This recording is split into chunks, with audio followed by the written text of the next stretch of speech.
Hello YouTube. First of all, I've got to say apologies for the light. All my light sources have distinguished. Bulbs have gone basically.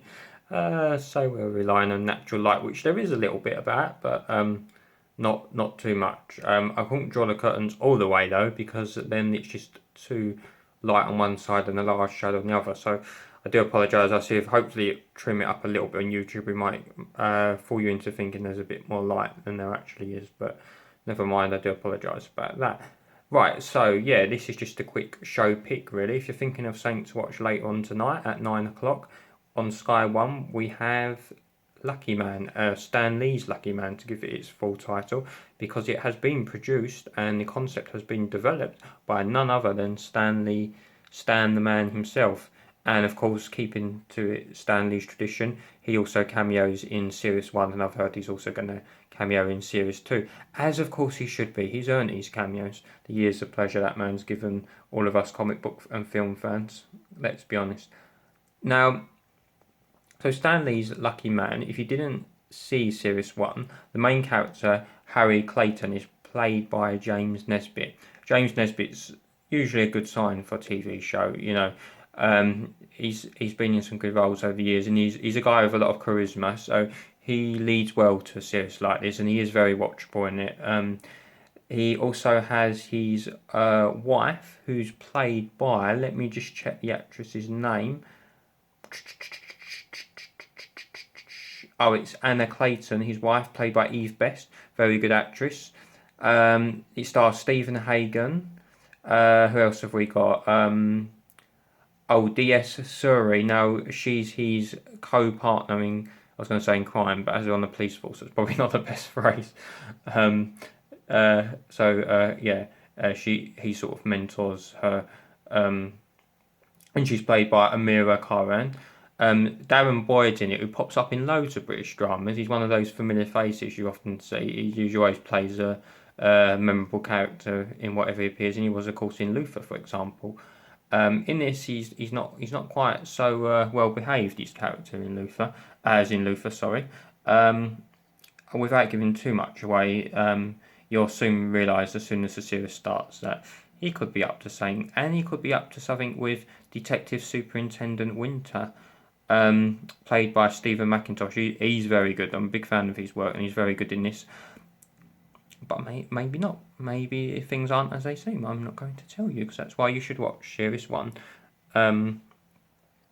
So, onto the plot. Well, Harry is given a bracelet. Could be a magic bracelet in that it could give him lots of luck. He's given it by a mysterious female stranger. Why, we don't exactly know. What if it does actually give good luck? The program sort of treads a clever line where you're never quite sure whether the bracelet is generally giving him luck or whether it's a fluke and he's just getting it anyway. But of course, this so-called luck that he appears to be getting encourages him to make lots of leaps of faith in his work as a detective, and much to the frustration of his co-workers who can't understand why he's managing to make all these choices and get it right. They think he must be up to something like perhaps corruption in order to be able to do this.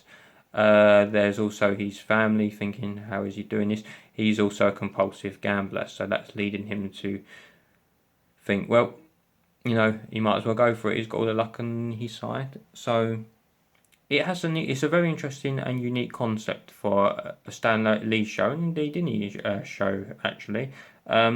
As I say, it's nice to have a Stan Lee show set in Britain. Until the Avengers do come over to London, it makes a change.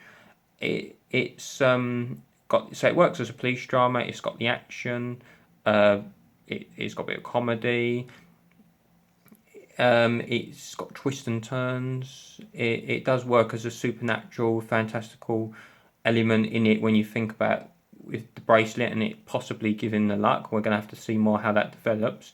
So yeah, if you watch season 1 to catch up if you haven't seen it, or you could go straight to season 2. Sky will probably provide a catch up for you in like one of those short videos that get you up to speed. But season 1 had some good moments, so you might want to just watch that before season 2.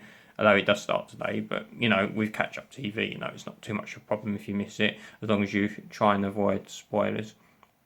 I'm pleased to say this show has done very well. I believe it's one of Sky's most successful dramas, which is great. I mean, I enjoyed it. I got into it. I think those that didn't, I think I know what their main issue is.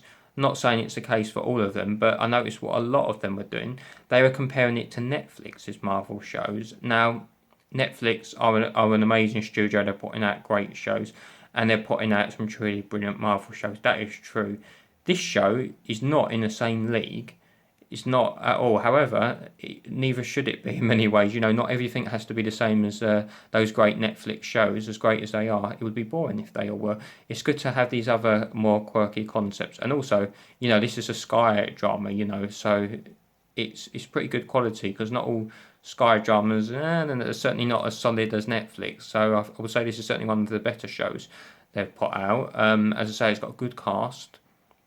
And if you take it in its own right, I'm pleased it's done well. It's a pretty good show. So if they keep the twists and turns coming and elaborate on what is going on with this bracelet, and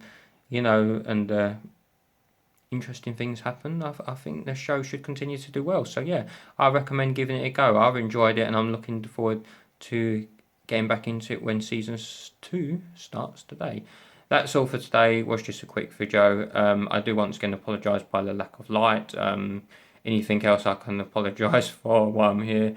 If you don't like the curtain in the background, that's tough. I happen to like the design. Stop complaining. No, I'm sorry. Each to our own. But I will be back very soon. And remember, just keep doing your projects, and I will see you very soon.